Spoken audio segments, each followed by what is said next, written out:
Halo semuanya, kembali lagi di mata kuliah Matematika Diskrit. Nah, untuk topik kali ini masih sama seperti sebelumnya, yaitu kita masih mempelajari struktur dasar di matematika yang mungkin sudah kalian pelajari waktu SMP ataupun waktu SMA, yang akan sangat diperlukan pada materi mata kuliah Matematika Diskrit ini. Nah, untuk kali ini, topik yang akan kita ulangi kembali adalah topik mengenai himpunan dan fungsi. Nah, adapun subtopik kita yang akan kita pelajari yaitu yang pertama, mengenai himpunan, itu nanti kita akan belajar mengenai definisi himpunan, kemudian bagaimana menggambarkan himpunan, dan juga beberapa istilah penting pada himpunan yang akan kita gunakan pada materi selanjutnya. Nah, kemudian kita mempelajari kembali atau mengingat-ingat kembali identitas himpunan, yaitu misalkan himpunan kosong, himpunan universal, subset, dan juga kardinalitas pada himpunan. Dan pada materi fungsi, kita akan mempelajari definisi dari fungsi, kemudian jenis-jenis fungsi itu ada injeksi, surjeksi, dan juga bijeksi. Nah, kita lanjut untuk menggambarkan bagaimana fungsi tersebut ke dalam suatu graf. Kemudian yang terakhir, dan juga ini adalah bagian tambahan dari yang waktu topik kalian sebelum SMA, yaitu fungsi floor, ceiling, dan fungsi faktorial. Nah, untuk capaian pembelajaran kita hari ini, kita akan mampu menyelesaikan operasi-operasi pada himpunan. Kemudian yang kedua, kita bisa dengan tepat menuliskan definisi dari fungsi dan juga melakukan operasi pada fungsi tersebut. Nah, kita masuk ke materi himpunan. Sebagai awalnya, yaitu kenapa sih mungkin diantara kita kenapa harus himpunan yang harus dipelajari kembali. Nah, jadi himpunan ini sebenarnya sangat penting karena juga merupakan suatu landasan dalam membangun suatu blok yang nantinya blok-blok yang dimaksud di sini itu akan sangat berguna dalam counting atau dalam perhitungan tingkat lanjut di dalam matematika diskrit atau juga di dalam probabilitas dan statistika nantinya. Nah, kemudian operasi-operasi pada himpunan itu yang akan kita pelajari nanti itu sangat berguna dalam mempelajari bahasa pemrograman. Kemudian, kenapa teori tentang himpunan ini sangat penting di dalam cabang dari matematika? Karena banyak sistem yang berbeda di dalam aksioma itu yang dibangun dengan mengembangkan teori himpunan. Jadi kalau misalkan kita ingat kembali, aksioma itu adalah suatu pernyataan yang tidak perlu dibuktikan kembali gitu.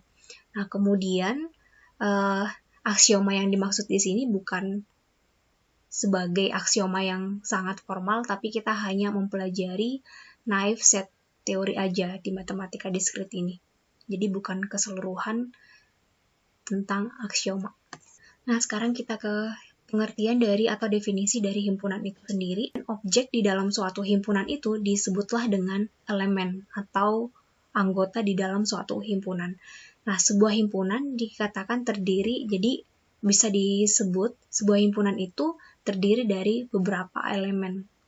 Notasi dari suatu elemennya itu disimbolkan dengan huruf kecil, sedangkan notasi dari himpunannya itu adalah huruf besar. Jadi misalkan himpunan A terdiri dari elemen atau anggota A kecil. Nah, dituliskan seperti ini. Kemudian jika bukan merupakan anggota dari himpunan A, dituliskan A bukan garis miring, bukan elemen dari himpunan A. Nah, sekarang kita lanjut ke bagaimana menyusun atau menuliskan sebuah himpunan itu. Nah, contohnya di sini kita punya himpunan S yang anggotanya itu adalah A, B, C, dan D. Nah, jika urutannya diacak itu juga tidak akan mempengaruhi ke himpunannya tersebut. Selanjutnya, jika terdapat di dalam suatu anggota pada himpunan itu yang memiliki anggota yang sama, jadi misalkan si B-nya itu ada 2. Nah, di sini kita tuliskan A, B, C, kemudian kita tuliskan lebih lagi. Nah, itu tidak berpengaruh kepada si himpunannya itu. Jadi misalkan bisa aja kita menuliskan seperti ini dan bisa aja kita menuliskan seperti ini. selama anggota atau selama elemen di dalam himpunan tersebut dituliskan semuanya. Nah, kemudian dalam mendeskripsikan atau menunjukkan sebuah himpunan itu juga bisa kita menggunakan titik-titik seperti ini. Nah, artinya titik-titik jika di antara elemen yang terakhir disebutin misalkan dari D ke Z itu akan sangat banyak, tapi kita sudah tahu ini adalah pengetahuan umum, dia adalah berurut, suatu himpunan yang berurut yaitu alfabetis. Nah, kemudian metode yang baik di dalam mendeskripsikan suatu himpunan itu ternyata adalah dengan menggunakan enumerasi atau berurutan.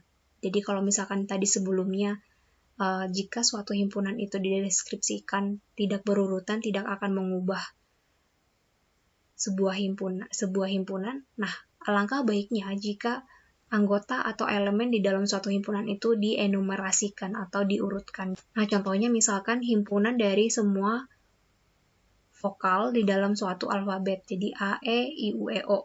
A, E, I, O, U. Sebaiknya adalah seperti ini. Kemudian, bilangan bulat ganjil positif yang kurang dari 10, maka dituliskan juga secara berurut seperti ini. Dan jika anggotanya ada banyak, seperti kita bisa juga menggambarkannya dengan menggunakan titik dan juga seperti ini. Oke, bisa ya. Nah, berikut adalah beberapa himpunan yang sangat penting, atau nanti mungkin kalian harus menghafalkan lambang-lambangnya ini karena ini merupakan himpunan atau lambang himpunan yang sudah sangat umum digunakan. Jadi tanpa diketahui N-nya itu adalah sebenarnya apa, kalian sudah mengetahui simbolnya ini, berarti itu maksudnya adalah bilangan natural. Dan seterusnya. Saya ini adalah contohnya. Jadi bilangan natural itu dimulai dari 0 sampai dengan tak terhingga, kemudian Z itu adalah bilangan bulat, baik dia bilangan bulat negatif maupun positif. Kemudian kalau misalkan ada notasi positif, berarti artinya dia hanya untuk bilangan bulat yang positif. Dan seterusnya. Nah, sekarang lanjut ke notasi pembangun atau pembentuk suatu himpunan. Jadi, suatu himpunan itu misalkan suatu himpunan S itu adalah di mana X-nya itu merupakan elemennya dan ini adalah si syaratnya. Jadi misalkan si X-nya itu elemen dari si S, di mana X-nya itu akan memenuhi bilangan bulat positif yang kurang dari 100. Nah, jadi bagian yang ini adalah notasi pembentuknya. Ini adalah syarat dari elemen tersebut. Nah, jadi misalkan contohnya di sini positif bilangan rasional yang positif. Jadi Q positif dituliskan seperti ini juga. Jadi Q yang tadi kalau di slide sebelumnya Q itu adalah bilangan-bilangan rasional.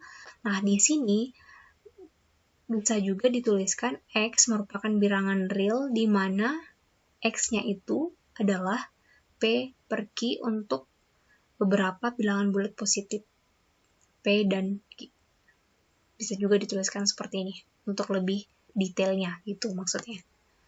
Nah, kemudian sekarang adalah notasi intervalnya. Jadi bisa aja suatu himpunan elemen dari suatu himpunan itu dibatasi anggotanya. Jadi contohnya kalau misalkan interval tertutup berarti si anggota yang dimaksud terakhir itu dia tidak ikut. Jadi misalkan contohnya ini. Interval tertutup A, kemudian interval tertutup B. AB interval tertutup A.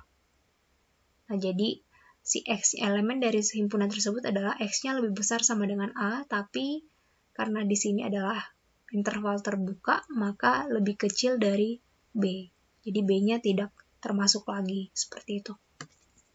Nah, sekarang, jadi himpunan universal ini adalah himpunan yang terdiri dari semua keadaan atau semua anggota yang sedang dibicarakan. Bisa dia bersifat implisit atau bisa juga eksplisit ditentukan dari awal atau tergantung konteksnya itu seperti apa. Nah, kemudian kita mengenal juga adanya himpunan kosong yang artinya dia tidak memiliki anggota. Jadi, himpunan yang tidak memiliki anggota. Nah, simbolnya seperti ini. Tapi ingat, tidak ada tanda kurung kurawal lagi di sana kalau dia tidak memiliki anggota. Nah, penggambaran dari Nah, penggambaran dari himpunan ini bisa juga dituliskan ke dalam diagram Venn. Nah, ini penemunya adalah beliau. Nah, sekarang beberapa hal yang perlu kita ingat bahwa himpunan itu dapat juga merupakan elemen dari himpunan. Jadi misalkan contohnya ini, kita punya himpunan A misalkan. Nah, himpunan A ini terdiri dari elemennya itu adalah 1, 2, 3 yang juga merupakan satu himpunan. Kemudian elemen yang lainnya adalah A, dan yang ini adalah elemen yang terdiri dari elemen BC, yang ini juga dihitung satu himpunan. Jadi kalau misalkan ditanya berapakah anggota dari si A yang tadi itu, maka anggotanya adalah 1, 2, dan 3. Kemudian bisa juga seperti ini. Jadi yang tadi ini adalah simbol dari bilangan natural, kemudian Z itu adalah simbol dari bilangan asli, ini adalah rasional, dan ini adalah bilangan real. Dan jadi anggotanya misalkan kita sebutlah ini adalah himpunan B, jadi anggotanya adalah 4. Sedangkan masing-masing elemen dari elemennya si B ini itu udah sangat banyak. Himpunan kosong itu berbeda dari himpunan yang terdiri dari himpunan kosong. Nah, tadi himpunan kosong itu adalah himpunan yang tidak memiliki anggota. Nah, ini adalah simbolnya. Sedangkan himpunan yang terdiri dari himpunan kosong itu adalah dituliskan seperti ini. Jadi, seperti yang kita pelajari tadi, bahwa kalau ada tanda kurung kurawal seperti ini, berarti artinya apapun yang ada di dalamnya itu merupakan anggota dari himpunan tersebut. Jadi ini tadi himpunannya memiliki anggota, yaitu himpunan kosong itu sendiri. Nah, sekarang kita lanjut ke identitas dari himpunan. Nah, yang pertama yaitu kesamaan himpunan. Jadi definisinya adalah jika kita punya dua himpunan yang sama, jika dan hanya jika mereka itu memiliki elemen-elemen yang sama. Jadi contohnya A dan B itu adalah himpunan, kemudian A dan B itu sama jika dan hanya jika terdapat X. Jika ada X, di mana X elemen A, maka X juga merupakan elemen di B. Jadi contohnya di sini kita punya elemen A 135, kemudian B 351. Nah, ini berarti mereka adalah sama. Semua elemen yang ada di A itu ada juga di B. Kemudian yang ini juga 1553, 331. Nah, itu akan sama dengan 135. Jadi ini kalau misalkan kita enumerasikan memang seharusnya seperti ini gitu. Jadi ini adalah contoh elemen himpunan yang sama. Nah, sekarang adalah himpunan bagian atau subset. Dikatakan A merupakan subset dari B jika dan hanya jika semua elemen yang ada di A itu juga merupakan elemen di B. Nah, notasinya seperti ini. Atau bisa juga disimbolkan seperti ini. Jadi artinya ada suatu X, ada X di mana X ini elemen daripada A, elemen dari A, maka X itu juga elemen daripada B. Pernyataan ini adalah benar. Istilah selanjutnya yaitu proper subset. Jadi katakan proper subset jika A merupakan himpunan dari bagian B, tapi A tidak sama dengan B, maka kita sebutlah A-nya itu merupakan proper subset dari B. Nah, simbolnya adalah seperti ini. Jadi pernyataan ini juga bisa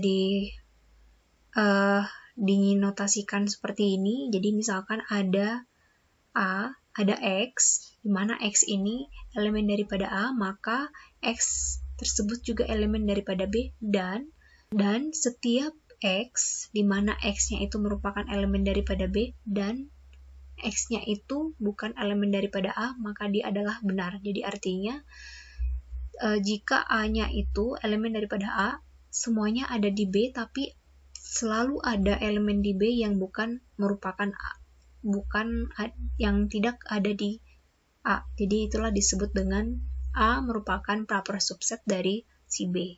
Nah, kemudian sekarang lanjut ke set cardinality atau kardinalitas set. Jadi definisinya adalah jumlah elemen dari si himpunan itu sendiri. Jadi misalkan contohnya simbolnya disimbolkan dengan notasi seperti harga mutlak. Jadi tadi contohnya ini adalah himpunan kosong, maka kardinalitasnya adalah 0. Kemudian S-nya itu merupakan letter atau alfabet dalam subbahasa Inggris. Maka jumlah kardinalitas dari si S itu kita ketahui adalah 26 dan seterusnya. Nah, selanjutnya adalah power set atau himpunan kuasa. Jadi dikatakan himpunan kuasa jika himpunan tersebut memiliki n elemen, kemudian kardinalitas dari himpunan itu adalah 2 pangkat n-nya. Jadi misalkan contohnya A-nya itu adalah, ini adalah kita punya himpunan A.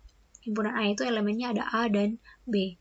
Nah, dikatakan himpunan kuasa dari si A itu jika elemennya itu ada si himpunan kosong, kemudian ada himpunan si A-nya itu juga, dan gabungan dari himpunan si A-nya itu. Jadi contohnya tadi AB, himpunan A-nya, maka elemen dari himpunan kuasanya adalah himpunan kosong, A, B, dan AB. Jadi 2 pangkat 2 sama dengan 4.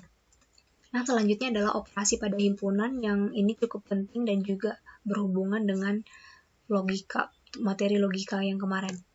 Nah, operasi yang pertama dalam himpunan yaitu gabungan atau union. Nah, ini hampir logikanya sama dengan simbol pada logika yang kemarin, atau dan. Nah, jadi gabungan di sini, gabungan, notasi atau operasi gabungan itu sama logikanya dengan atau pada materi logika. Jadi misalkan contohnya kita punya elemen A 1, 2, 3 atau 3 dan 4, maka artinya kita menggabungkan kedua elemen itu. Jadi keduanya ada.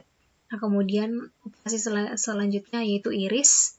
Iris ini hampir sama dengan operasi dan logikanya kemarin, jadi irisan dari kedua himpunan itu bisa ya. Jadi misalkan ini adalah contoh penggambaran diagram Venn-nya. Nah, kemudian komplement, artinya komplement itu adalah X dari elemen U, tapi X-nya itu bukan merupakan elemen daripada A. Jadi di luarnya, simbolnya adalah ada notasi bar di atasnya. Jadi contohnya kita punya himpunan ini, himpunan semesta, kemudian kita punya himpunan A, maka disebut dengan komplement daripada A itu, maka semuanya yang bukan merupakan elemen daripada A, tapi merupakan elemen daripada semestanya. Nah, ini adalah operasi selisih. Nah, jadi misalkan contohnya A dikurang B, artinya kita memiliki elemen X, di mana X-nya itu merupakan elemen daripada A, dan bukan merupakan elemen daripada B, atau simbolnya bisa juga dituliskan A iris B komplement. Diagram Venn-nya seperti ini. Nah, yang ini adalah kardinalitas jumlah dari suatu himpunan yang terdiri dari 2 gabungan himpunan. Jadi misalkan contohnya kita punya A dan B.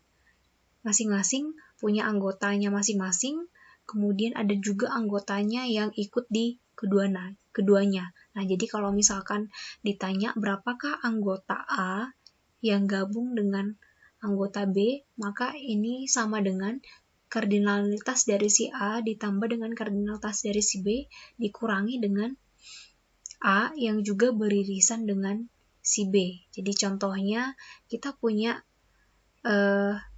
himpunan A di sini yang merupakan jurusan matematika, misalkan di kelas kita. Kemudian ada juga jurusan B, misalkan jurusan computer science, misalkan ya. Kemudian untuk menghitung jumlah mahasiswa yang berada di keduanya, kita tinggal menambahkan jumlah anak yang gabung di keduanya. Nah, sekarang adalah beda simetri. Simbolnya seperti ini. Jadi beda simetri itu jika A dikurang B gabung dengan B dikurang A. Nah, simbol diagram Venn-nya seperti ini. Nah, yang terakhir adalah identitas himpunan. Di sini terdapat beberapa hukum identitas pada himpunan yang cukup terkenal dan juga sudah dibahas juga pada materi yang kemarin. Nah, jadi dalam membuktikan identitas himpunan itu terdapat beberapa cara, yaitu yang pertama, kita membuktikan setiap himpunannya itu adalah apakah dia merupakan subset dari yang lainnya. Kemudian kita juga bisa menggunakan notasi pembangunnya. Jadi kalau yang tadi kan kita sudah diberikan definisi dari gabungan, apa itu definisi dari irisan dalam bentuk notasi. Kita juga bisa menggunakan hal tersebut untuk membuktikan hukum-hukumnya yang tadi.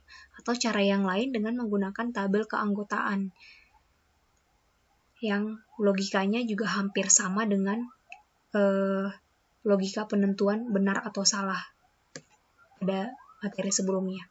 Nah, jadi contohnya di sini diketahui, buktikanlah si A iris B, komplemen dari A iris B itu akan sama dengan A komplemen gabung B komplemen. Jadi yang pertama, caranya adalah yang pertama kita harus membuktikan berhubung dia adalah sama dengan, artinya semua elemen yang di sini juga harus sama dengan semua yang ada elemen di sini.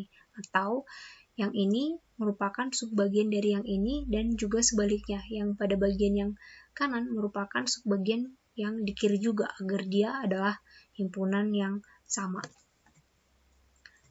Nah, atau cara yang lainnya bisa dengan menggunakan asumsi. Jadi misalkan kita menyelesaikan bagian yang di kiri dulu. Jadi X elemen daripada komplemen dari A iris B, maka artinya X bukan elemen daripada A iris B. Nah, berarti berlakulah negasinya. Dan seterusnya. Sampai dapat membuktikan bahwa bagian kiri dan bagian kanan adalah sama. Nah, cara selanjutnya adalah dengan menggunakan tabel keanggotaan. Jadi contohnya di sini kita disuruh membuktikan operasi pada himpunan ini, apakah sama yang kiri dengan yang kanan. Nah, agar sama, dengan cara menggunakan tabel keanggotaan, kita definisikanlah masing-masing himpunannya. Karena di sini A, B, C itu pasti himpunannya berbeda, kita buat masing-masing elemen daripada si himpunannya itu ada 8, kemudian kita terapkan logika yang sama dengan dan atau pada materi logika. Jadi kalau misalkan pada iris, 1 iris 1 itu hasilnya 1, 0 iris 0 juga hasilnya adalah 0. Lain daripada itu hasilnya adalah 0.